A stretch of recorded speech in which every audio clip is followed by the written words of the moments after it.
All right, are you ready? Here's the next part. 5. Supporting each other's growth. In Ecclesiastes 4, 9 through 10, it says, better, two are better than one. If they fall, one will lift up his companion. Now, here's an NIV, and it gives it the full, I'm going to give you the full thing in an NIV. Two are better than one because they have a good return for their labor. If either of them falls down, one can help the other one up. But pity anyone who falls and has no one to help them. So it is very important. That whole scripture, that short two scriptures sums it all up.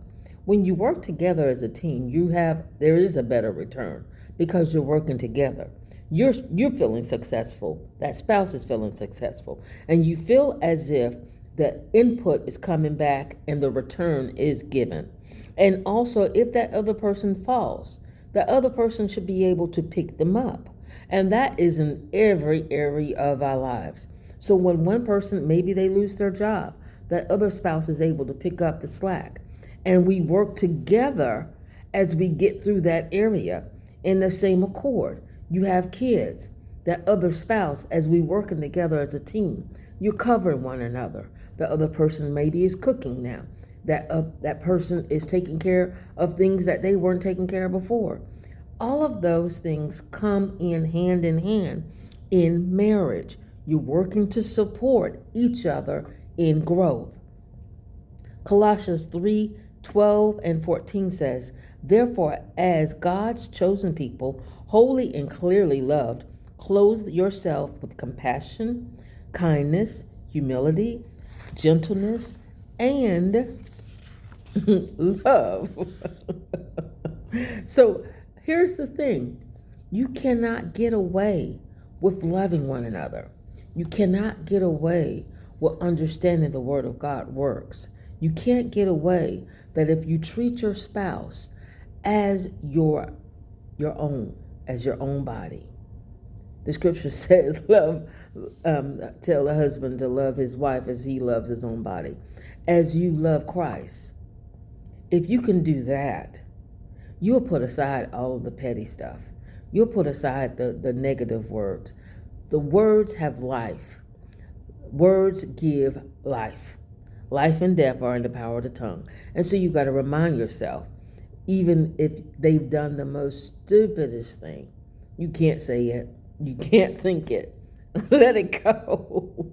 Sometimes you just have to laugh because those things the devil uses for destruction. He uses it to divide you. He uses it to cause destruction. Start being more sensitive to the Holy Spirit in your marriage. Allow him to come in and direct you and guide you. Give you direction. Give you the influence of what you need to do, of how to handle the situation. So the 3 scriptures that I'm giving you tonight is 2 Samuel 6, 16 to 23. And I want to discuss Job 2, 9 and 10. And then we're going to go to Matthew 1, 18 through 25. Now, I picked those 3 couples. I picked those 3 couples because I feel as if they gave an example, what to do, what not to do kind of a situation.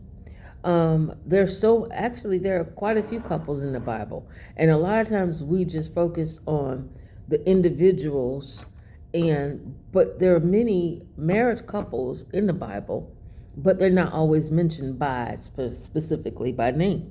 But I am going to mention, we're going to start off with Matthew 1, 18 and 25. And it is Joseph and Mary, and they're coming together. They're showing actually how the misunderstanding and uncertainty before marriage, how you have your doubts, how you have you're sold out to complete the mission that God is giving you. In Matthew 1:18, let's read 18 through 19, and it says, this is how the birth of Jesus, the Messiah, came about. His mother Mary pledged to be married to Joseph, But before they came together, she was found to be pregnant through the Holy Spirit because Joseph, her husband, was faithful to the law and yet did not want to expose her to the public disgrace. He had in mind to divorce her quietly. But after he considered this, an angel of the Lord appeared to him in a dream and said, Joseph, son of David, do not be afraid. Take Mary home as your wife, because what is conceived in her is from the Holy Spirit. She will give birth to the Son, and you are to give him his name Jesus, because he will save his people from their sins. All this took place to fulfill what the Lord had said through the prophet. The virgin will conceive and give birth to a son, and they will call him Emmanuel, which means God with us. When Joseph woke up, he did what the angel of the Lord commanded him and took Mary home as his wife. But he did not consummate their marriage until she gave birth to a son, and he gave him the name Jesus. That is, this is a wonderful example of listening to the Holy Spirit. This is following the direction of God in circumstances that seem impossible. In this situation, Joseph had already made up his mind. He wasn't going to disgrace her or do anything like that. He was just going to quietly put her away in divorce versus doing anything else. And he allowed the Holy Spirit to speak to him. The angel spoke to him in the dream, and he obeyed. Sometimes God is giving you instructions of how to fix a situation, but we don't always obey. We don't always see that will be something that we will be willing to do. Sometimes God has given us simple answers, and we're expecting complex examples. And God is simply do what I've asked you to do, follow the instructions that have been given, and you will be successful. Sometimes we don't want to do that because it seems hard, it seems unreasonable, it seems unlikely to happen that way. So it's important that we recall what God has promised us in our relationship. Work with your spouse. Get a closer relationship with your spouse by once again, going back to step one, communication. Trusting God. Trusting God that he will fulfill the promises that he has given to us. When we believe in the promises of God and we trust the word of God, your spouse sees that. When your spouse sees that you're believing and trusting in the promises, it makes them, if nothing else, start thinking about the promises of God. Because they see you are sold out. And did I give that? Yeah, I gave that example tonight. Here we have Job 2:9-10. And here it says, his wife said to him, are you still maintaining your integrity? Curse God and die. He said, you're talking like a foolish woman. Shall we accept good from God and not trouble? In all of this, Job did and did not sin in what he said. This little piece is talking about the conflict during suffering. And it is very easy. It is easy to get mad when things are going wrong, there's trouble, things don't work out, the deadline is passed, and things did not click the way you expected them to. The money wasn't in the bank, the person didn't pay you back, that bill is higher than you expected. When those things get you off of your mindset of what you was expecting, the first person you feel that number one, the first person that is accessible is your spouse. You talk to them short, you say things you don't mean, and that communication escalates your relationship to another level because the other person is plotting or simply silent. And God does not want his people to respond that way. Don't react that way. Have the love of God in you. Be able to know the joy of the Lord is your strength, even in difficult situations, even when you're inconvenient, even when things seem like that's the unlikely thing to do. Here's the thing about God. He never leaves us nor forsakes us. In your marriage, God never leaves you nor forsake you. So if you're listening to his voice, if you're listening to the dreams and the visions that he's giving you, you'll find a peace that's unexpected in circumstances that seem like impossible. Understand that God never fails. Here's my last one for tonight. 2 Samuel 6:16 through 23. And we're talking about, this is a deep one, disrespect and emotional conflict. Woo! I've seen many husbands disrespect their wives. I've seen many wives disrespect their spouse. And they were disrespected verbally and non-verbally. I've seen it done in many ways, in many settings, over my 50 plus years of life. So it's very important when the scripture says love your spouse. It's very important that your spouse feels the love. It's very important that you convey that, because others see that. And they're going to interpret, of course, they're going to interpret it the way they want to interpret it. But understand that God sees you exactly where you are. Okay? So here is, so David's first wife. He had a couple. David's first wife, Michaela, I'm going to say it's Michaela. She saw David bringing in the ark. And he, of course, dancing before the Lord. And he's leaping and dancing. Let's read scripture. It's 16 through 23. It doesn't take long. As the ark of the Lord is entering the city of David, Michal, daughter of Saul, watched from a window. So she wasn't even down there. And when she saw King David leaping and dancing before the Lord, she despised him in her heart. Can you imagine? I'm mad. I'm mad at you because you praising the Lord. I'm mad at you. I'm not even down there. I'm looking down the window. I'm looking through the window, watching you praise God. You are happy and free, and you're rejoicing, and I'm mad about it. You know people like that. They don't even want to see you rejoice. But we ain't talking about people tonight. We're sticking to relationships. So that makes it even worse. Your husband is rejoicing in the Lord, and you are mad about it. Your wife is giving God the praise, and you're upset about it. Let's go on. 17. They brought the ark of the Lord and set it in its place inside of the tent that David had pitched for it.